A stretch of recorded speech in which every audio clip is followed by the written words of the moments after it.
તમે જોયું હશે આ ભાજપના નેતાઓ તમને ડરાવે છે, ધમકાવે છે, એ જ પ્રકારે અમારા પર પણ પોલીસ મોકલીને કેસ કરે છે, અમને પણ જેલમાં લઈ જાય છે।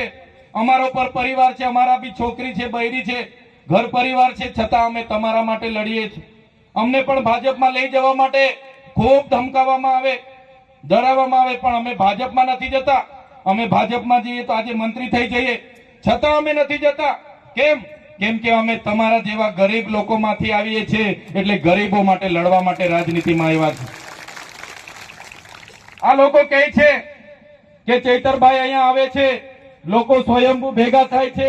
ચૈતરભાઈ કઈ રીતના આવીને લોકો આટલા બધા ભેગા થાય છે? ત્યારે મેં તમને કહેવા માંગુ છું, મેં પણ તમારા જેવા સામાન્ય ઘરમાંથી આવું છું। મારા પરિવારમાં કોઈ ધારાસભ્ય નહોતું, કોઈ સાંસદ નહોતો, કોઈ સરપંચ નહોતો। એક સામાન્ય પરિવારમાં મજૂરી કરીને ભણ્યા ગણ્યા, એક વિસ્તરણ અધિકારી તરીકે સરકારી નોકરી લાગી।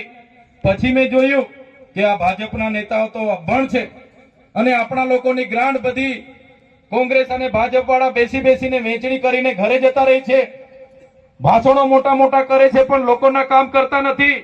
એટલે મેં 4.5 વર્ષ નોકરી કરી અને મેં રાજીનામું આપી દીધું।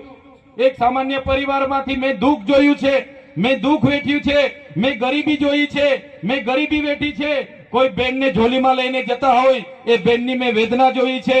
એ જ્યારે વેદના મેં મહેસૂસ કરું છું ત્યારે આ ભારતીય જનતા પાર્ટી કહે છે કે મંત્રી બનાવીશું। અમારા લોકોની વેદના સામે, અમારી લોકોની તકલીફો સામે તમારા મંત્રી પદ કે તમારા પૈસા, તમારા બંગલા, તમારી પ્રોપર્ટી એ અમને જોઈતી નથી। અમારા લોકોના આશીર્વાદ મળતા રહેશે ત્યાં સુધી અમે લડતા રહીશું।